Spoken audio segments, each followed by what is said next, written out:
પાટણ જિલ્લાના દેલિયાથરા બનાસ નદીના પટ્ટમાં પાટણ ખાણ ખનીજ વિભાગ દ્વારા કરોડોનો મુદ્દામાલ ઝડપ્યો। એક હિટાચી મશીન અને 15 ડમ્પર સહિતનો મુદ્દામાલ ઝડપી પાડી કાયદેસરની કાર્યવાહી હાથ ધરી।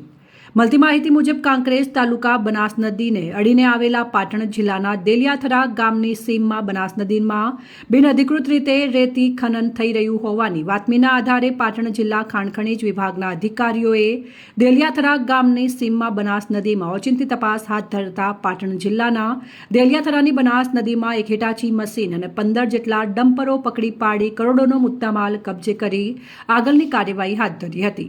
ખાણ ખનીજના અધિકારીઓએ જણાવ્યું હતું કે નદીમાં થયેલ રેત ખનન જગ્યાની માપણી કરી દંડકીય કાર્યવાહી હાથ ધરવામાં આવશે।